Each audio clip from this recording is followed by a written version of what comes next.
దేవునికి స్తోత్రాలు తెలియజేసుకుంటున్నాను. దేవునికి మహిమ కలుగును గాక. హల్లెలూయా. యోహాను సువార్త 4వ అధ్యాయం 35వ వాక్యం మాత్రమే నేను చదువుతాను. ఇంకా 4 నెలలైన తర్వాత కోతకాలం వచ్చునని మీరు చెబుతున్నారు కదా, ఇదిగో మీ కనులెత్తి పొలములను చూడుడి. దేవునికి మహిమ కలుగును గాక. ఆమేన్. హల్లెలూయా. మీ కన్నులు పైకెత్తి చూడండి. ఆమేన్. హల్లెలూయా. మీ కన్నులు పైకెత్తి చూడండి. హల్లెలూయా. మీ కన్నులు మాత్రమే పైకెత్తి చూడండి. హల్లెలూయా. విశ్వాసంతో చూడండి. ఆమేన్. హల్లెలూయా. నేను మిమ్మల్ని ఆశీర్వదిస్తాను. చప్పట్లు పెట్టి ప్రభు నామాన్ని కనపరుస్తున్నాను. దేవునికి స్తోత్రం కలుగును గాక. హల్లెలూయా. Trust God, lift up your eyes. మీ కన్నులు పైకెత్తి చూడండి. దేవుని యందు విశ్వాసం ఉంచండి. మిమ్మల్ని ఆశీర్వదించే బాధ్యత నాదని ప్రభు ఈ రోజున సంఘముతో వాగ్దానం చేస్తున్నాడు. ఆమేన్. హల్లెలూయా. ప్రియమైన దేవుని బిడ్డలారా, పరిశుద్ధ గ్రంథంలో కన్నులెత్తి చూసిన దైవజనుల యొక్క జీవితాల్లో ప్రతి సందర్భంలో కూడా ఆశీర్వాదాన్ని చూశారు, సహాయాన్ని వారు పొందడం మనం గమనించవచ్చు. యెహోషువ గ్రంథం 5వ అధ్యాయము 13, 14, 15 వాక్యాలను మీరు చూస్తే, యెహోషువ ఎరికో ప్రాంతంలో ఉన్నప్పుడు, యోర్దాను దాటి ఎరికో ప్రాంతానికి వచ్చినప్పుడు యెహోషువ కన్నులెత్తి చూసినప్పుడు దూసిన కత్తి చేతబట్టిన ఒకడు ఆయన కనపడగా, నువ్వు మా పక్షంగా ఉన్నావా లేకపోతే శత్రువుల పక్షంగా ఉన్నావా అని యెహోషువ అడిగినప్పుడు, నేను యెహోవా సర్వ సైన్యాధిపతిని, యెహోవా యొక్క దూతను, యెహోవా పక్షంగా యుద్ధాలు చేసే దూతను నేను ఇశ్రాయేలు ప్రజల పక్షంగా ఉంటాను తప్ప శత్రువుల పక్షంగా నేను ఉండనని ఆ దూషణ కత్తి చేతబడిన దూత సెలవుగాని చోట మనం చూడొచ్చు. ప్రియమైన దేవుని బిడ్డలారా, యెహోషువ విశ్వాసంతో కన్నులెత్తి చూసినప్పుడు ఆయన కనుల ఎదుట దూసిన కత్తి చేతబడిన దేవుని దూత కనబడినట్లుగా ఆ దూత యెహోషువ తర్వాత చేసిన 33 యుద్ధాల్లో ప్రతి యుద్ధంలో కూడా ఒక హాయి మీద చిన్నపాటి పాపం వల్ల ఓడిపోయినప్పటికీ కూడా ఆ తర్వాత హాయితో సహా 33 యుద్ధాల్లో యెహోషువ విజయం సాధించడానికి కారణం, ఇశ్రాయేలు విజయం సాధించడానికి కారణం దూసిన కత్తి చేతబట్టిన యెహోవా సైన్యాధిపతి. చెప్పబడి ప్రభు నామాన్ని కనపరుచుకున్నాం. దేవునికి మహిమ కలుగును గాక. ప్రియమైన దేవుని బిడ్డలారా, మీరు కన్నులెత్తి విశ్వాసంతో దేవుని వైపు చూసినప్పుడు, మీరు కన్నులెత్తి విశ్వాసంతో దేవుని వైపు చూసినప్పుడు తప్పనిసరిగా మీ పక్షంగా యుద్ధం చేయడానికి, మీ ప్రతి సమస్య నుంచి మిమ్మల్ని విడిపించడానికి దూసిన కత్తి చేతబట్టిన దేవుని దూత ఎప్పుడు మీతో ఉంటాడన్న సంగతిని ఈ రాత్రి ప్రభు మీతో మాట్లాడుతున్నాడు. ఆమేన్. హల్లెలూయా. మీరు ఎప్పుడు గుర్తుపెట్టుకోండి, పాత సంవత్సరం ముగించబడుతున్న సమయంలో కొత్త సంవత్సరంలో మీరు దూసిన కత్తి చేత పట్టిన దేవుని దూతతో కలిసి అడుగు పెట్టబోతున్నారు. గట్టిగా చెప్పండి. ఆమేన్. హల్లెలూయా. దూసిన కత్తి చేత పట్టిన దేవుని దూతతో సహా మీరు కొత్త సంవత్సరంలో అడుగు పెట్టబోతున్నారు. ఆమేన్. హల్లెలూయా. ఆదికాండం 22వ అధ్యాయం 13వ వాక్యంలో గమనిస్తే, అబ్రహాముతో దేవుడు అంటున్నాడు, నీ ఒక్కగానొక్క కుమారుడైన ఇస్సాకుని నాకు బలిగా అర్పించమన్నాడు. అబ్రహాము మోరియా ప్రాంతానికి వెళ్ళాడు, మోరియా పర్వతాన్ని మీదకి వెళ్ళాడు, బలిని అర్పించడానికి ప్రయత్నం చేస్తూ ఉన్నాడు. ప్రియమైన దేవుని బిడ్డలారా, కొంత దూరం పనివాడు ఇస్సాకు కట్టెలు ఉన్నాయి. ఒక దశలో పనివాడిని ఆపేశాడు. ఇక ఇస్సాకు మాత్రమే ఉన్నాడు, అబ్రహాం మాత్రమే ఉన్నాడు, కట్టెలు మాత్రమే ఉన్నాయి. కుమారుడు అడుగుతున్నాడు, నాన్న కట్టెలు ఉన్నాయి కానీ బలి పశువు ఏది, బలిగా ఇవ్వబోయే గొర్రె పిల్ల ఏది, బలిద్రవ్యం ఏదని తండ్రిని కుమారుడు అడిగినప్పుడు తండ్రి అంటున్నాడు, యెహోవా చూసుకుంటాడు. దేవునికి స్తోత్రం కలుగును గాక. ఆమేన్. హల్లెలూయా. యెహోవా చూసుకుంటాడు, యెహోవాయే చూసుకుంటాడు. కుమారుడు, నువ్వు కంగారు పడద్దు, బలిద్రవ్యాన్ని ప్రభు నా చేతికి అప్పగిస్తాడు. చెప్పబడి ప్రభు నామాన్ని కనపరుచుకున్నాడు. దేవునికి స్తోత్రం కలుగును గాక. బలిని పేర్చాల్సిన సమయానికి, బలి అర్పించాల్సిన స్థలానికి వెళ్ళాడు, కట్టెలు పేర్చాడు. తన కుమారుడిని కట్టెల మీద పరుండబెట్టి కట్టి వేస్తూ ఉన్నాడు. కుమారుడు అబ్రహామును కొట్టగలిగే వయసులో ఉన్నాడు. అబ్రహాం అనే వృద్ధుడిని ఇస్సాకు కొడితే అబ్రహాం పడిపోయే వయసు అబ్రహాముది. ఇస్సాకు అంత బలాఢ్యుడు అయినప్పటికీ కూడా దేవుని భయం ఎరిగిన కుమారుడు కనుక, యెహోవా యందు భయభక్తులు అతనికి వినయాన్ని నేర్పించాయి కనుక తండ్రి కట్టెల మీద పడుకోబెట్టి తాను బలిగా అర్పించబోతున్నాడని తెలిసినా కూడా తండ్రి మాటకి దేవుని మాటకి లోబడిన ఇస్సాకుని చోట మనం చూడవచ్చు. ఇస్సాకుని ఎప్పుడైతే బలిగా అర్పించడానికి అబ్రహాము పరుట పెట్టాడు, కత్తి పైకెత్తి ఇస్సాకు నరకటానికి ప్రయత్నం చేశాడు. దేవుడు అంటున్నాడు, అబ్రహామా కత్తి దించవద్దు, పైకెత్తిన కత్తిని అలాగే ఉంచు, పొరపాటును కూడా నీ కుమారుడి మీద కత్తి వేయొద్దు, నీవు దేవునికి భయపడు వాడవని నాకు అర్థమైంది. దేవునికి స్తోత్రం కలుగును కదా. ఈ చోట దేవుని మాటకు లోబడిన అబ్రహామును మనం చూడగలం, దేవుని మాటకు లోబడిన ఇస్సాకును మనం చూడగలం. ఈ రాత్రి ఈ పాత సంవత్సర ముగింపులో దేవుని మాటకు లోబడిన అబ్రహాముగా, దేవుని మాటకు విధేయత చూపించిన ఇస్సాకుగా మీరు నేను ఉండగలిగితే మీ పక్షంగా కార్యాలన్నీ యెహోవా చూసుకోబోతున్నాడు. దేవునికి స్తోత్రం కలుగును. హల్లెలూయా. మీ పక్షంగా కార్యాలు యెహోవా చూసుకోబోతున్నాడు. ఆమేన్. హల్లెలూయా. ఆ చోట రాయబడింది 22వ అధ్యాయం 13వ వాక్యంలో అబ్రహాము కళ్ళెత్తి చూసినప్పుడు పొదలో గొర్రె పిల్ల కనబడిన. దేవునికి స్తోత్రం కలుగును గాక. ఆమేన్. హల్లెలూయా.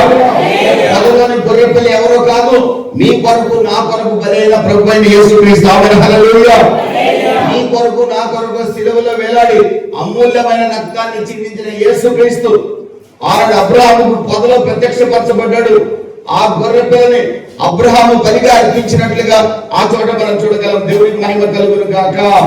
ప్రియమైన దేవుని బిడ్డలారా, శిలువ వేయబడిన యేసుక్రీస్తు వైపు మీరు చూసినప్పుడు, పునరుద్ధరణైన యేసుక్రీస్తుని మీరు ఆరాధించినప్పుడు, పునరుద్ధరణైన యేసుక్రీస్తు మీద విశ్వాసం ఉంచి కన్నులెత్తి మీరు చూసినప్పుడు, విశ్వాసంతో కన్నులెత్తి చూసినప్పుడు మీ కార్యాలు దేవుడు చూసుకుంటానని వాగ్దానం చేస్తున్నాడు. ఆమేన్. హల్లెలూయా. అది మీ పిల్లల వివాహాలైనా, మీ పిల్లల ఉద్యోగాలైనా, మీ ఆరోగ్య పరిస్థితి అయినా, మీ కుటుంబ పరిస్థితి అయినా, మీ ఆఫీస్ పరిస్థితి అయినా, ఏది ఏమైనా యెహోవా నేను చూసుకుంటానని వాగ్దానం చేస్తున్నాడు. ఆమేన్. హల్లెలూయా. ఎప్పుడో తెలుసా, నువ్వు కన్నులెత్తి విశ్వాసంతో ఆయన వైపు చూసినప్పుడు. ఆమేన్. హల్లెలూయా. ఆయన మాటకు నీవు లోబడినప్పుడు. ఆమేన్. హల్లెలూయా. కీర్తనకారుడు అంటున్నాడు, 121వ కీర్తనలు అంటున్నాడు, కొండల వైపు నా కన్నులెత్తుచున్నాను, సహాయము కొండల దగ్గర నుంచి రాదని నాకు తెలుసు. సహాయము కొండల దగ్గర నుంచి రాదని నాకు తెలుసు. చూసుకునే దేవుడు ఒకడున్నాడు. దూసిన కత్తి చేతపట్టిన దేవదూతను పంపించగలిగిన దేవుడు ఉన్నాడు. సహాయం ఆ దేవుడి వద్ద నుంచి వస్తుంది. ఆమేన్. హల్లెలూయా. ఈ రాత్రి, ఈ సంవత్సరం చివరిలో మీరు కొత్త సంవత్సరంలో అడుగు పెట్టబోయే ముందుగా ఒక తీర్మానం చేసుకోండి. నా కన్నులు కొండల వైపు కాదు, నా కన్నులు నా కొరకు బలి అయి పునరుద్ధరణై తిరిగి లేచిన యేసు మీద నా కన్ను నిలుపుతాను. దేవునికి స్తోత్రం కలుగును గాక. యేసు మీద నా కన్ను నిలుపుతాను. దూసిన కత్తి చేతపట్టిన దేవదూత మీ పక్షంగా ఉండబోతున్నాడు. ఆయనే అన్ని చూసుకోబోతున్నాడు. చెప్పబోతు ప్రభుత్వాన్ని కనపరుచుకుందాం. అంతా నీవే చూసుకుంటావు ప్రభు. నీకు స్తోత్రం నాయన. యెహోవా ఈరేగా నీకు ప్రత్యక్షం కాబోతున్నాడు. దూసిన కత్తి చేతబడిన దేవదూతని పక్షంగా ఉండబోతున్నాడు. ఆమేన్. హల్లెలూయా. ప్రియమైన దేవుని బిడ్డలారా, రూతు గ్రంథంలో నయోమి అనే ఒక ఆమెను మీరు చూడొచ్చు. రూతు గ్రంథం 1వ అధ్యాయం 21వ వాక్యంలో అంటుంది, నన్ను మధురమని పిలవద్దు, నన్ను నయోమి అని పిలవద్దు, నన్ను మారా అని పిలవండి, చేదని పిలవండి. నేను మధురాన్ని కాదు, నేను చేదుని, నా జీవితాన్ని సర్వశక్తిమంతుడు చేదుగా చేశాడంటుంది. నా జీవితాన్ని సర్వశక్తిమంతుడు చేదుమయముగా చేశాడంటుంది. ప్రియమైన దేవుని బిడ్డలారా, సర్వశక్తుడు చేదుగా చేశాడంటుంది. సర్వశక్తుడు నాకు విరోధంగా కార్యం చేశాడంటుంది. కానీ మోయాబు దేశానికి ఆమె వచ్చేటప్పుడు సర్వశక్తుడైన దేవుడిని అడిగి రాలా. రొట్టెలైన బెత్లెహేముని విడిచిపోయేటప్పుడు సర్వశక్తుడైన దేవుడిని అడిగి ఆయన సలహా తీసుకొని రాలా. ఆమెంతట ఆమె బ్రతుకు తెరువు కోసం, పొట్టకొట్టు కోసం బెత్లెహేముని విడిచిపెట్టి మోయాబు ప్రాంతానికి వచ్చింది. 3 మగవాళ్ళు ఆ కుటుంబంలో చనిపోయారు. 3 ఆడవాళ్ళు విధవరాలు అయ్యారు. ఒక విధవరాలైన కోడలు తన సుఖాన్ని కోరుకుంటూ వెళ్ళిపోయింది. ఒక విధవరాలైన కోడలు మాత్రం నీ దేవుడే నా దేవుడు, నీ జనమే నా జనము, నీవు మరణించిన చోటనే నేను మరణిస్తాను, మరణము తప్ప నిన్ను నన్ను ఏది వేరు చేయదు చెప్పబెట్టి పంపుదామని కనపరిచాడు. ఆమె హల్లెలూయా. ఒక కోడలు రూతు ఇశ్రాయేలు దేవునితో సహవాసం చేయడానికి ఇష్టపడింది. అత్తను వెంబడించి రొట్టెలు లేని బెత్లెహేముకు వచ్చింది. దేవునికి స్తోత్రం కలుగును గాక. ఈ చోట రూతుల గురించి పరిశుద్ధాత్మ దేవుడు మనతో మాట్లాడుతున్నా, నయోమిని గురించి మాట్లాడాలని ఆశపడుతున్నాడు. నయోమి మధురమైన జీవితం సర్వశక్తుడే చేదుగా మార్చాడని చెబుతుంది. తన బాధను వ్యక్తపరుస్తుంది. బెత్లెహేము ప్రజలు వచ్చి నయోమి మధురమా వచ్చావా, చాలా సంతోషం అంటున్నారు. నేను మధురం కాదు, నా దేవుడు నాకు విరోధంగా కార్యం చేశాడు, నేను చేదు అంటుంది. ఇశ్రాయేలు దేవుడు నయోమి మీద కోపపడలా. కొన్ని సందర్భాల్లో మన జీవితంలో శ్రమలు వస్తాయి, అవమానాలు కలుగుతాయి, నిందలు వస్తాయి, పిల్లల ద్వారా శ్రమలు, భార్య భర్తల మధ్యలో శ్రమలు, బంధువుల ద్వారా శ్రమలు, ఆర్థిక శ్రమలు, ఆరోగ్య శ్రమలు, ఉద్యోగంలో శ్రమలు, పనుల దొరక శ్రమలు, ఎన్ని శ్రమలు వచ్చినా కొన్ని సందర్భాల్లో మనం సరిగే అవకాశం ఉంది, గొడిగే అవకాశం ఉంది. సర్వశక్తులైన దేవుడే నాకు విరోధంగా కార్యం చేస్తున్నాడని బాధపడే సందర్భాలు కూడా ఉన్నాయి.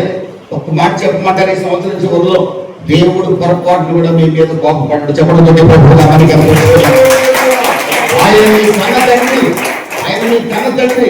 నా కన్న తండ్రి మీద నేను సరిగ్గా నా తండ్రి కోపడతాడా? నా కన్న తండ్రి మీద నేను గొడిగితే నా తండ్రి కోపడతాడా? నా తండ్రి నేను డబ్బులు అడిగితే నా తండ్రి ఇవ్వలేదు అనుకోండి, నేను చాటుకు పోయి ఇలాంటి తండ్రి ఏంటి, నాకు డబ్బులు అడిగితే ఇవ్వలేదు నా తండ్రిని తిట్టుకునే సందర్భాలు ఉన్నాయి. మా అమ్మ దగ్గర తిట్టే సందర్భాలు కూడా ఉన్నాయి. నేను మా అమ్మ దగ్గర బొడిగిన సందర్భాలు కూడా ఉన్నాయి. వాళ్ళ నాన్న చూడు అడిగితేనే డబ్బులు ఇస్తాడు, మా నాన్న ఉన్నాడు డబ్బులు ఇవ్వడు, ఇంత పిసినారు ఏంటని మా నాన్న అన్న సందర్భాలు కూడా ఉన్నాయి. మా నాన్నకి నేను అన్నాన్న సంగతి కూడా తెలుసు, కానీ మా నాన్నను కొట్ల కారణమైన నా కన్న తండ్రి దేవునికి స్తోత్రం కలుగును గాక. మీ జీవితంలో మీకు వచ్చిన శ్రమలను బట్టి, మీ పిల్లల పరిస్థితులను బట్టి, ఏమంటే మీకు వచ్చిన ఇబ్బందులను బట్టి, మీకున్న భయంకరమైన కొన్ని పరిస్థితులను బట్టి మీరు అనేక సందర్భాల్లో ఏమండి దేవుడి మీద కొన్ని సందర్భాల్లో శ్రమ ఉండొచ్చు, కొన్ని సందర్భాల్లో గుడి ఉండొచ్చు, కొన్ని సందర్భాల్లో దేవుడిని నిందించి కూడా ఉండొచ్చు. మీరేం కంగారు పడకండి. సర్వశక్తులైన దేవుడు పొరపాటును కూడా మీ మీద కోపపడలేదు. దేవునికి స్తోత్రం కలుగును గాక. హల్లెలూయా, హల్లెలూయా. నయోమి అంటుంది సర్వశక్తుడు నాకు విరోధంగా కార్యం చేశాడంటుంది. దేవుడే నాకు విరోధం అయ్యాడు. ఏమేదో మంచిదైనట్టుగా దేవుడు ఆమెకు విరోధమైనట్లుగా చెప్తుంది, కానీ దేవుడు మాత్రం కోపపడలేదండి. నయోమిని అలా పరిశీలిస్తున్నాడు. నయోమిని దేవుడు వెంబడిస్తూనే ఉన్నాడు. దేవునికి స్తోత్రం కలుగును గాక. నయోమిలో ఉన్న గొప్ప గుణాన్ని మీరు చెప్పంటారా? ఆమె ఏ రొట్టెల ఇంటిని విడిచిపెట్టిందో ఆ రొట్టెల ఇంటికి తిరిగి చేరింది. దేవునికి స్తోత్రం కలుగును గాక. అదే నయోమి జీవిత ఆశీర్వాదానికి కారణం. రూతు ఆశీర్వాదానికి కారణం పక్కన పెట్టండి. నయోమి చేదైన జీవితం తిరిగి మధురంగా మారడానికి కారణం రొట్టెల ఇంటిని విడిచిపెట్టింది, మోయాబు దేశానికి వచ్చింది, శపించబడింది. ఎలాగూ శపించబడ్డాను కదా, ఇక్కడే ఉందామని ఆలోచన చేయాల. అది ఈ రోజున మీరు ఎక్కడున్నారో మీరు ఒకసారి ఆలోచిస్తే, మీరు దేవునికి దగ్గరగా ఉన్నారా దూరంగా ఉన్నారా ఈ సంవత్సరం చివరిలో ఒకసారి మీరు ఆలోచిస్తే, ఒకవేళ మీరు దేవునికి ఏ విషయంలో దూరంగా ఉంటే, మీరు అక్కడే ఉండాలని నిర్ణయించుకుంటే ప్రమాదం. నేను ఇప్పుడు ఉండను ప్రభువా, నీ పాదాల దగ్గరకు వస్తున్నానని ఉన్న పాటున పరుగులు పెట్టి ప్రభు పాదాల దగ్గరికి వస్తే మధురమైన జీవితం చేదుగా మారింది. తిరిగి చేదైన జీవితాన్ని నా దేవుడు మధురంగా మార్చాడు. చెప్పబడి ప్రభు నామమున గర్వపడుతున్నాను. కారణం పడిపోయిన స్థితిలో ఆమె నిలిచి ఉండలేదు. పడిపోయిన వారిని లేపగలడు, కృంగిన వారిని లేపగలడు, పడిపోయిన వారిని ఉద్ధరించగలిగిన దేవుడు తనకున్నాడనే ఒకే ఒక నమ్మకం. కృంగిన వారిని లేవనెత్తగలిగిన వాడు, పడిన వారిని ఉద్ధరించగలిగిన వాడు, మూడుపారిన జీవితాన్ని చిగురింపజేయగలిగిన వాడు, మారా నీటిని మధురంగా మార్చిన దేవుడు ఉన్నాడనే ఒకే ఒక నమ్మకం. ఆ ట్రస్ట్ నయోమిని విడిచిపెట్ల. ఆమె సడిగింది, పొడిగింది, దేవుడే నాకు విరోధయ్యాడని బాధపడింది. ప్రజలందరికీ చెప్పింది. నా ఇంట్లో 3 మగవాళ్ళు చచ్చిపోయారు, అసలు దేవుడు ఉన్నాడో లేడో నాకు అర్థం కావట్లేదు కూడా అడిగింది. కానీ ఆ అంతరంగంలో ఇశ్రాయేలు దేవుడు సర్వశక్తి గల దేవుడు అని నమ్మకం మాత్రం విడిచిపెట్టలేదు. దేవుడికి స్తోత్రం కలుగును గాక. ఆ రాత్రి నువ్వు ఏ కృంగిన స్థితిలో నువ్వు ఉన్నా, ఎన్ని రాత్రులు దేవుడికి విరోధంగా మాట్లాడుంటావో, నేను కూడా మాట్లాడతా అప్పుడప్పుడు. ప్రభువా, ఈ ఒంటరి జీవితం కొద్దిగా కష్టంగా ఉంది అంటాను. నాకెందుకు ఈ శ్రమలు అంటాను. ఒకసారి నాకు శరీరంలో బలహీనత వచ్చినప్పుడు నేను సేవ చేస్తున్నా కదా ప్రభువా, కొద్దిగా సహాయం చేయొచ్చు కదా, మరీ అన్యాయం అయితే ఎక్కడ ప్రభువా అని తండ్రి దగ్గరికి అడుగుతాను. నేను మాట్లాడే మాటలు నేరుగా ఉంటాయి దేవుడితో. మరి ఇంత అన్యాయం అయితే ఎట్లా ప్రభువా, ఒక్కసారి కనికరించకూడదా అని ఒక రకమైన ఒక నిరసన భావంతో మాట్లాడుతున్నా దేవుడి దగ్గర. కానీ నా దేవుడు ఎప్పుడు నా మీద కోపపడలా. నా దేవుడు నైలోమికి కోపపడలా. నైలోమికి హృదయం లేవు తెలుసా? నా దేవుడే సర్వశక్తి కలిగిన దేవుడు నమ్మకం ఉందా? హల్లెలూయా. ఇశ్రాయేలు దేవుడు ఎబెనేజర్ నమ్మకం ఉందా? హల్లెలూయా. ఇశ్రాయేలు దేవుడు తోడుగా ఉండే దేవుడు, ఆశీర్వదించే దేవుడు, ఎర్ర సముద్రాన్ని పాయలు చేసిన దేవుడు, ఏదైనా చేయగల దేవుడు అని నమ్మకం ఆమె అంతరంగంలో ఉంది కనుకనే తిరిగి బెత్లెహేముకు అడుగు పెట్టింది. దేవునికి స్తోత్రం కలుగును గాక. ఆమేన్. హల్లెలూయా.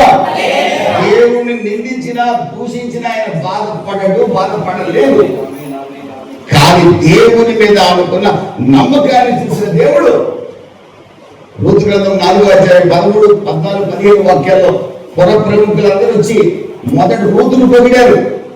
ఇశ్రాయేలు వంశాన్ని వర్ధలు చేసి రాహేలుతో పోల్చాడు. ఆ తర్వాత నయోమితో అంటున్నారు, ఏమండి ఈ ముసలితనంలో నీ వంశంలో పిల్లలు లేకుండా చేయకుండా పిల్లల్ని ఇచ్చిన దేవునికి స్తోత్రము కలుగునుగా అంటున్నారు. ఆమేన్. హల్లెలూయా. రూతు కన్న బిడ్డను నయోమి పెంచినట్లుగా మనం చూడవచ్చు. దేవునికి స్తోత్రం కలుగును గాక.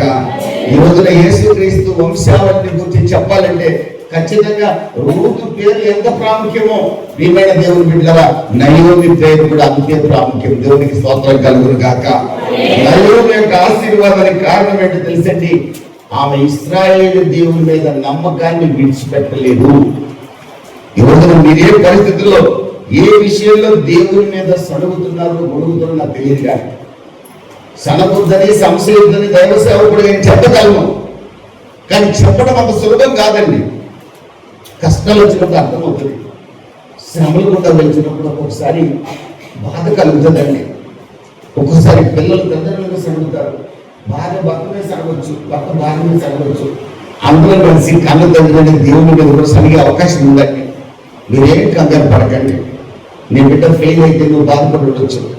ఇంత ప్రార్థన చేశాను కదా, ఇంత దేవుని మందిరాన్ని భక్తికి వచ్చాను కదా, నా బిడ్డ జీవితం ఇలా ఎందుకైంది దేవా, ఎందుకు ఇలా చేసేవాళ్ళు కూడా అడగవచ్చు. భక్తులు రాసేటి పాట ఎందుకు ఇలా జరిగిందని యేసయ్యను అడిగే అర్హత నాకు లేదంటున్నాడు. అర్హత లేదు కదా అడగద్దని ఎవరు చెప్పట్లా.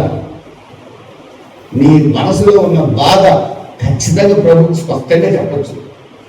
నేను ఈ 2 రోజులు అదే చెప్తున్నా, నాకు నీ మీద ఈ బాధ ఉంది ప్రభు, నీ మీద ఈ కష్టం ఉంది ప్రభు అని ప్రభుకు నా మనసులో మొత్తం చెప్పేశాను. నీ దగ్గరకు వచ్చే ముందు వరకు చెప్తున్నావు, నేను 3 రోజులు బట్టి ఇదే పని.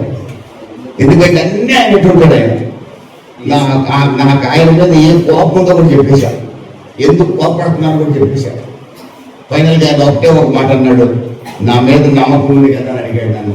నీ మీద నా ప్రాణం పోయిన నమ్మకాన్ని విడిచిపెట్టాను.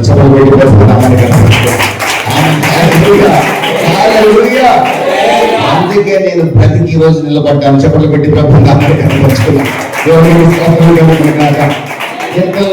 32వ అధ్యాయం 10వ వాక్యంలో రాయబడింది, యెహోవా యందు నమ్మిక ఉంచిన వారిని కృప ఆవరిస్తుంది.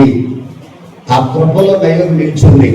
ఎబ్రీ 12:1-2 విశ్వాసాన్ని కర్త దాన్ని కొనసాగించేవాడైన యేసు వైపు మాత్రమే ఆమె చూసింది. సర్వశక్తుడైన ఇశ్రాయేలు దేవుని వైపు ఆమె చూసిందండి. సడిగింది, ఒడిగింది, కానీ దేవుడి మీద నుంచి ఆమె చూపు మరలలేదు. దేవుని మీద నమ్మకం ఉంచడంలో ఆమె ఫెయిల్ కాలేదు.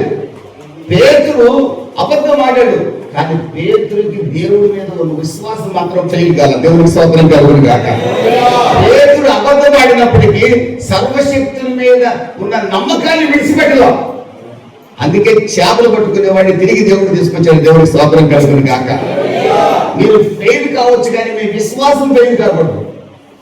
మీ జీవితంలో దేవుడి మీద సనగొచ్చు మీరు, కానీ విశ్వాసాన్ని విడిచిపెట్టకండి. ప్రభువు మీద విశ్వాసాన్ని అలాగే నిలబెట్టుకోండి. దేవుడికి స్తోత్రం కలుగును గాక. ప్రియమైన దేవుని బిడ్డలారా, 125వ కీర్తన 1వ వాక్యం రాయబడింది. ఏమండి? 125వ కీర్తన 1వ వాక్యం చూడండి. యెహోవాను నమ్మకించువారు కదలక నిత్యము నిలిచి ఉండు సియోను కొండవలె ఉందురు. దేవునికి స్తోత్రం కలుగును గాక. మీరు యెహోవాయందు మీ ట్రస్ట్ ఎలా ఉండాలి తెలుసా? కదలకుండా నిత్యము నిలిచే సియోను కొండవలె ఉండాలి. దేవునికి మహిమ కలుగును గాక. మరొక వ్యక్తిని కూడా మీకు పరిచయం చేస్తాను. దావీదు ఎన్నో రాత్రులు ఏడ్చాడు. దేవునికి ఇష్టానుసరైన వాడు. ఒక్క వడిసెల రాయితో యెహోవా పేరిట యుద్ధానికి వెళ్ళి గొలియాతును పడగొట్టిన వాడు. తన సొంత కుమారుడే తరుముతుండగా సింహాసనాన్ని వదిలిపెట్టి పారిపోయాడు. 6వ కీర్తనలో అంటున్నాడు, నేను రాత్రంతా కన్నీరు కారుస్తుంటే నా పరుపు నా కన్నీళ్లలో తేలియాడుతుంది అంటున్నాడు. ఎంత కన్నీరు కారుస్తున్నాడు మెటఫారిక్గా, ఎంత కన్నీరు కారుస్తున్నాడో ఒకసారి ఆలోచించండి. ఆయన ఎలాగ తన యొక్క వేదనను వర్ణించుకుంటున్నాడు తెలుసా? తన కన్నీటిని వర్ణిస్తున్నాడు తెలుసా? నేను కన్నీరు కారుస్తుంటే నా పరుపు కన్నీటిలో తేలుతుంది అంటున్నాడండి. బాధలు అతి విస్తారంగా ఉన్నాయంటున్నాడు. శత్రువులు నన్ను తరుముచున్నారు అంటున్నాడు. శత్రువులు నన్ను ద్వేషిస్తున్నారు, నిందిస్తున్నారు, నన్ను నాశనం చేయాలని చూస్తున్నారు అంటున్నాడు. ప్రియమైన దేవుని బిడ్డలారా, భయంకరమైన శ్రమల కొలిమిలో తన కుమారుడే తనను తరుగుతుండగా పారిపోతూ దావీదు ఏడుస్తున్నాడు. ఒకప్పుడు సౌలు తరిమాడు, ఒకప్పుడు సౌలు రాజు తరిమాడు దావీదుని, ఇప్పుడు సొంత కొడుకు తరుగుతున్నాడు. ఈ పరిస్థితుల్లో పరిగెత్తుతూ ఏడుస్తున్నాడు. తన వేదన దేవుడికి చెప్పుకుంటున్నాడు. దేవుడికి స్తోత్రం కలుగును గాక. ప్రియమైన దేవుని బిడ్డలారా, అయితే అదే కీర్తనలో 9వ వాక్యంలో ఒకసారి మీరు చూడండి. 6వ కీర్తన 9వ వాక్యం.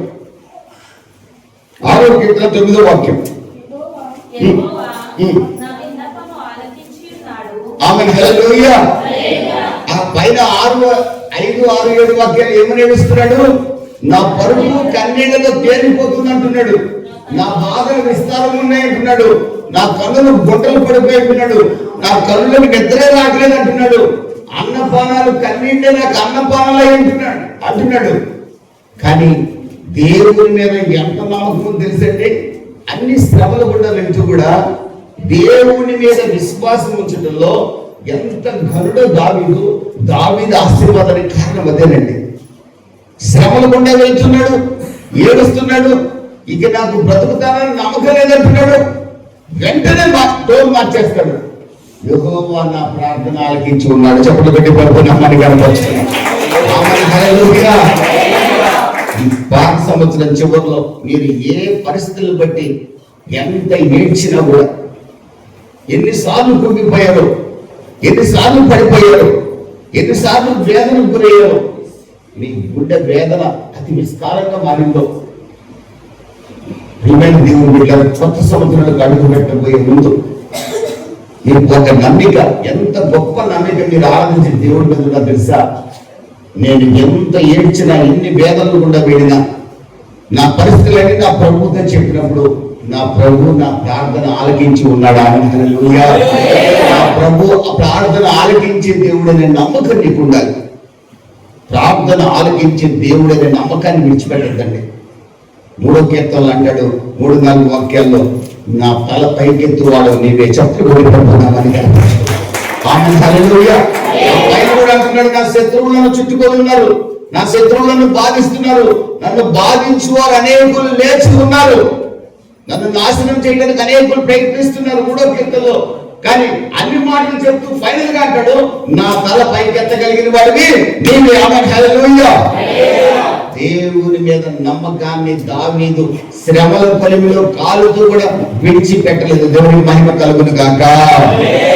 అందుకే దావీదు దేవునికి ఇష్టానుసారుడు అయ్యాడు. పాపం చేసి దేవుని యొక్క శిక్షను అనుభవిస్తూ కూడా దావీదు ఏమంటున్నాడు తెలుసా? 51వ కీర్తన 17వ వాక్యంలో, విరిగి నలిగిన హృదయాన్ని నీవు అలక్ష్యం చేయవు ప్రభువా. ఇదిగో విరిగి నలిగిన హృదయంతో నీ దగ్గరికి వస్తున్నాను, నన్ను కౌగిలించుకోమని దేవుడిని బతిమలాడుకుంటున్నాడు. నువ్వు తప్పనిసరిగా విరిగి నలిగిన హృదయం కలిగిన వారిని నీ సన్నిధి చేర్చుకుంటావని విశ్వాసాన్ని ప్రకటిస్తుండగా దేవుడు దావీదుని క్షమించాడు. దేవుడికి స్తోత్రం కలుగును గాక. హల్లెలూయా. సంగమా, విశ్వాసాన్ని కోల్పోవద్దు. ఏ పరిస్థితులు కూడా మీరు వెళ్తున్నా, ఈ 5 సంవత్సరంలో వెళ్ళినా, కొత్త సంవత్సరంలో ఏ పరిస్థితులు మీ జీవితంలో ఎదురయ్యా, ఒకే ఒక మాట ప్రభు సెలవిస్తున్న మాట ఏంటి తెలుసా? విశ్వాసాన్ని కోల్పోవద్దు, విశ్వాసంలో ఫెయిల్ కావద్దు, దేవుని యందు నమ్మకం ఉంచడంలో మీరు వెనకబడద్దు. మీరు ఏ పరిస్థితులు కూడా వెళ్ళండి, ప్రభువుని గురించి ఏమైనా మాట్లాడండి, కానీ ఆయన ఉన్నాడు, ఆయన చేస్తాడని నమ్మకాన్ని విడిచిపెట్టకండి. చెప్పబట్టి ప్రభునామని కనపడుతున్నాం. 27వ కీర్తన 5, 6, 7 వాక్యాలు. 27వ కీర్తన 5, 6, 7 వాక్యాలు. 27వ కీర్తన మీరు తర్వాత చదువుకుంటే 27వ కీర్తనలో దావీదు 5 రకాలుగా మాట్లాడుతున్నాడు. ఒక దశలో ఏమంటాడంటే ఇక నాకు నిరీక్షణ లేదంటాడు. ఒక దశలో ఏమంటాడు తెలుసా? నీ మందిరంలో నివసించాలని ఆశ అంటాడు. ఒక దశలో ఏమంటాడు తెలుసా? భక్తులు నన్ను వరదలు చుట్టుకొని ఉన్నారు, నేను తప్పించుకునే అవకాశమే లేదంటాడు. ఫైనల్ గా మళ్ళీ ఒక దశలో ఏమంటాడు తెలుసా? 5, 6, 7 వాక్యాలు చదువు.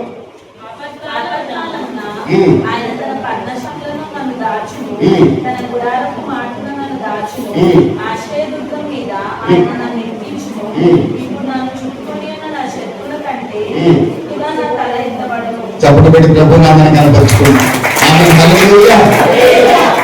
27వ కీర్తన మళ్ళీ తీరిక జాగ్రత్త చదవండి. మీరు ఈ మధ్యన ఒక చర్చిలో దాన్ని ధ్యానం చేసినప్పుడు ఆ కీర్తన నాకు బాగా నచ్చింది. ఆ కీర్తనలో అసలు ఇతను బతుకుతాడా లేదా అనిపిస్తుంది మనకి. అతని మాటలు చూస్తే ఏమాత్రం నిరీక్షణ లేదు. శత్రువులు బాధిస్తున్నారు, వేదన పెడుతున్నారు, అసలు మరణపు తురులు నన్ను అలుముకున్నాయి, నాకు ఏమాత్రం నిరీక్షణ లేదు అంటున్నాడు. అసలు ఏమాత్రం నాకు ఫ్యూచర్ లేదన్నట్టుగా మాట్లాడుతున్నాడు. చివరికి ఏమంటాడు తెలుసా? నా శత్రువుల కంటే నా తల పైకెత్తగలిగిన దేవుడివి, నీకు చెమటలు కొట్టి ప్రభునామాన్ని కనపరుచుకున్నాడు. This is the faith. ఈ విశ్వాసం మనకు కావాలి. ఈ విశ్వాసం మీకు నాకు కావాలి. ఈ విశ్వాసం ప్రతి సమయంలో కూడా మనలో ఉంటే దావీదు తలను పైకెత్తి దేవునికి ఇష్టానుసారుడిగా మార్చుకున్న దేవుడు, నయోమి చేదైన జీవితాన్ని మధురంగా మార్చిన దేవుడు, ఇదిగో నూతన సంవత్సరంలో అడుగు పెట్టబోయే మీ జీవితాలను మధురంగా మార్చబోతున్నాడు. మీ తలను అన్ని విషయాల్లో పైకెత్తి అనేకులకు మిమ్మల్ని ఆశీర్వాదకరంగా మార్చబోతున్నాడు. గట్టిగా చెప్పండి. దేవుని బిడ్డలారా, ప్రియమైన వాళ్ళరా, యోబు చివరిగా యోబు గురించి ఒక మాట చెప్పి ముగిస్తాను. యోబు గ్రంథం 3వ అధ్యాయం 1-3 వాక్యాలు యోబు అంటాడు, నా తల్లి గర్భద్వారాలు మూయబడి ఉంటే బాగుండేది, అసలు నీ పుట్టిన దినం లేకుండా ఉంటే బాగుండేది, అసలు నీ పుట్టిన రోజు ఆ రోజే చరిత్రలో లేకుండా ఉంటే బాగుండేది, ఆ పుట్టిన రోజు అనేది చరిత్రలో లేకుండా ఉంటే బాగుండేది, 365 రోజుల్లో ఒక రోజు లేకుండా పుట్టితే బాగుండేది, నా తల్లి గర్భద్వారాలు మూయబడి ఉంటే బాగుండేది. ఫైనల్ గా అంటాడు, అసలు నేను పెండంగా పడిపోయింటే బాగుండేది, అసలు పెండంగా రూపించబడకుండా ఉంటే బాగుండేది అంటాడు. ఒక పక్కన పడిపోయి ఉంటే బాగుండేది అంటాడు.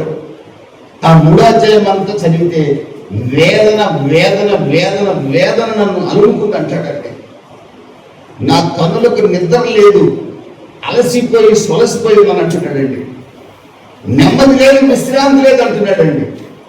7వ అధ్యాయంలో స్నేహితులతో వాదిస్తూ ఉన్నాడండి. కత్తిపోటు లాంటి మాటలు పలికే స్నేహితులు, మరణము దేవుని దూషించని చెప్పే భార్య, భయంకరమైన శరీర శ్రమ, పుణ్య వేదన ఈరుకుంటున్నాడు. భార్య శోధిస్తున్నారు, పక్కన స్నేహితులు కత్తిపోటు లాంటి మాటలు పలుకుతున్నారు. ఇవ్వండి దేవుని బిడ్డరా, వేదన సమయంలో నాకు నెమ్మది లేదు, బహు దుఃఖం నాకు కలుగుతుంది, నా తల్లి నన్ను కనకుండా ఉంటే బాగుండేది.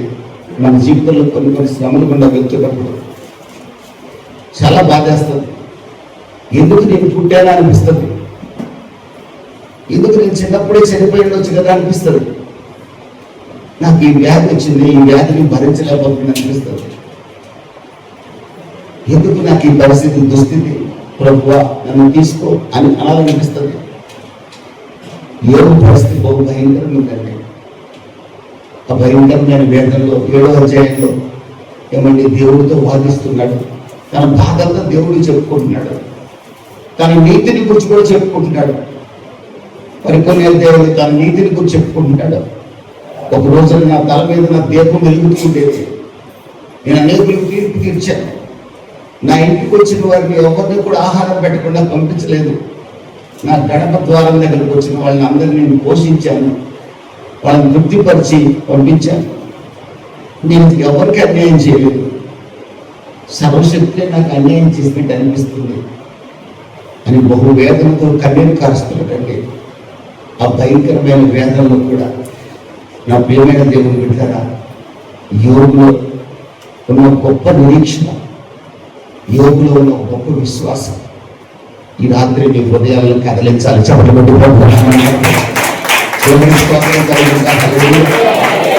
యోగు గ్రంథం 19వ అధ్యాయం 25వ వాక్యం అంటాడు, నా విమోచకుడు సజీవుడు. నేను ఇన్ని శ్రమల గుండా వెళ్తున్నా, ఇన్ని నిందల గుండా వెళ్తున్నా, చిల్లపెక్కుతో గీరుకుంటున్నా, అన్నం పానాలు తినలేక అలమటిస్తున్నా, నా స్నేహితులు నన్ను కత్తిపోటు లాంటి మాటలు పలుకుతున్నా, నా భార్య నన్ను దూషిస్తున్నా, సర్వశక్తుడు నన్ను విడిచిపెట్టాడనే బాధ నాకు కలుగుతున్నా. కానీ ఒకటి మాత్రం నిజం, నా సర్వశక్తుడు సజీవుడు. చెప్పబడి ఏ పరిస్థితులు కూడా వెళ్తున్నారో నాకు తెలియదు, కానీ మీరు ఆరాధించే దేవుడు సజీవుడు. మీరు ఆరాధించే దేవుడు నమ్మదగిన వాడు. మీరు ఆరాధించే దేవుడు అబద్ధం మాట్లాడు. మీరు ఆరాధించే దేవుడు అన్యాయం చేయడు. మీరు ఆరాధించే దేవుడు మేలు చేస్తాడు. మీరు ఆరాధించే దేవుడు మీ ప్రార్థన ఆలకించి జవాబిస్తాడు. ఆమేన్, హల్లెలూయా. తగిన సమయంలో ప్రతిదానికి సమయం కలదు. ప్రతిదానికి సమయం కలదు. ఆకాశం కింద ప్రతిదానికి సమయం కలదు. In his time, in God's time, ఆ సమయంలో ఆయన మిమ్మల్ని ఆశీర్వదించుకుని ఉండడు. యోగుకు ఆ సంగతి తెలుసు. అందుకే ఆయన మరొక చోట అంటాడు, 23వ అధ్యాయం 10వ వాక్యం అంటాడు, నేను శోధింపబడిన మీదట సువర్ధనగా మారుతాను. తాను శోధింపబడుతున్నానని తెలుసు. నేను పుట్టకుండా బాగుండేది అనుకుంటున్నాడు. పిండంగా పడిపోయింటే బాగుండేది అనుకుంటున్నాడు. నా తల్లి గర్భద్వారాలు మూయబడి ఉంటే బాగుండేది అనుకుంటున్నాడు. తన బాధంతో దేవుడు చెప్పుకుంటున్నాడు. దేవుడే యోగు మీద ఏం కోపడలా. యోగులో ఉన్న ఒక నమ్మకం, యోగులో ఉన్న ఒక నిరీక్షణ, యోగులో ఉన్న ఒక విశ్వాసం దేవుడిని ఆనందింపజేసింది. దేవునికి స్తోత్రం కలుగును గాక. అన్ని శ్రమంలో కూడా నా దేవుడు, నా విమోచకుడు సజీవుడు. నేను నా విమోచకుడు ఒక రోజున సజీవంతో చూడగలను. దేవునికి స్తోత్రం కలుగును గాక. నేను మరణించిన నా దేవుడిని చూస్తాను. ఆమేన్, హల్లెలూయా.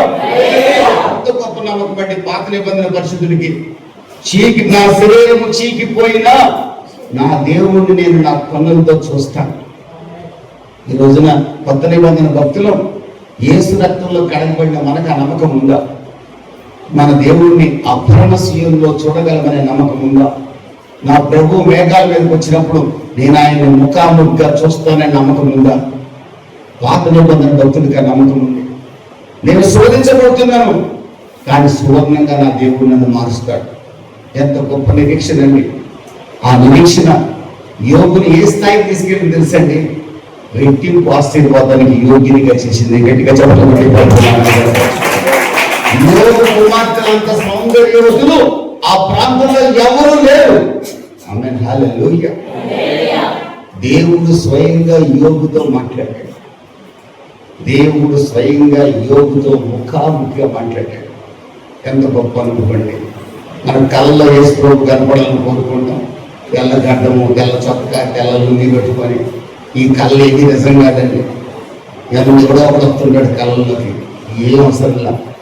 డైరెక్ట్ గా దేవునితో మాట్లాడే అనుభవాన్ని యోబు పొందగలిగాడు. దేవునికి స్తోత్రం కలుగుతుంది. కారణం యోబుకి దేవుని మీద ఉన్న పరిపూర్ణమైన విశ్వాసం, నమ్మకం, దేవుని మీద ఉన్న గొప్ప నిరీక్షణ. దేవునికి స్తోత్రం కలుగుతుంది. ఏమైనా దేవుని బిడ్డలారా, శోధింపబడిన మీదకి తాను సువర్ణంగా మాట్లాడడం తెలుసు. ఈ రోజున కొన్ని చిన్న శ్రమలు మన గ్రామంలోనే మనం భయంకరమైన పరిస్థితుల్లోకి వెళ్ళిపోతున్నాం. యాకోబు భక్తుడు అంటున్నాడు 1వ అధ్యాయం 2-4 వాక్యాల్లో ఆయన అంటున్నాడు, యాకోబు భక్తుడు రాస్తున్నాడు, మీకు శ్రమల గుండా వెళ్తున్నప్పుడు ఓర్చుకోండి, సహించండి, మీకు పరీక్షలు వస్తాయి, మీరు సహనం కలిగి ఉండండి, ఓర్పు కలిగి ఉండండి. ఈ సహనము ఓర్పు ఏం చేస్తే తెలుసా, మిమ్మల్ని అన్ని విషయాల్లో పరిపూర్ణులుగా మారుస్తాయి. దేవునికి స్తోత్రం కలుగును గాక. మీరు పరిపూర్ణులను, అనునాంగులను, ఏ విషయంలో కొదవలేని వారై ఉంటారు. ఎవరు ఏ విషయంలో కొదవలేని వారై ఉంటారో తెలుసా, శ్రమల గుండా వెళ్ళిన వారే కొదవలేని వారు ఉండగలుగుతారు. ఎందుకంటే శ్రమల్లో వారి దేవుడు వారికి తోడుగా ఉంటాడు. ఆమేన్, హల్లెలూయా. కీర్తనకారుడు అంటాడు, నీ ధర్మశాస్త్రము నేను ధ్యానించినట్లుగా, నీ ధర్మశాస్త్రముకి నేను లోబడినట్లుగా నేను శ్రమలు ఎదుట మేలాయని అంటున్నాడు. శ్రమలు లేకపోతే ధర్మశాస్త్రానికి లోబడేవాడు కాదు కీర్తనకారుడు. ఈ రోజున శ్రమ లేకపోతే మీరు మరింత భక్తిగా ఉండేవాడు కాదు. నాకే శ్రమలు రాకపోతే ఈ రాత్రికి ఉండేవాడు కాదు, ఇంట్లో మంచం మీద పడుకొని ఉండేవాడిని. నా శ్రమలు నన్ను ఇక్కడ నిలబెట్టాయి. దేవునికి స్తోత్రం కలుగును గాక. నేను ఎంతగా శ్రమ పడుతున్నానో అంతగా సేవ చేయాలని ఆకాంక్ష నా ప్రభు నాలో పెట్టాడు. ఆమేన్, హల్లెలూయా. ఈ శ్రమలో ఉన్న గొప్ప ఆశీర్వాదం అండి. శ్రమలో ఉన్నప్పుడు పరిశుద్ధాత్మ శక్తి మిమ్మల్ని ఆవరించి ఉంటాడు. 1 పేతురు 4వ అధ్యాయం 15-16 వాక్యాల్లో మీరు చూస్తే, ఎవరైనా క్రీస్తు నిమిత్తమై, క్రీస్తు నామ మహిమ నిమిత్తమై శ్రమ పడుతున్నప్పుడు దేవుని ఆత్మ అతని మీద నిలిచి ఉంటాడు. దేవునికి స్తోత్రం కలుగును గాక.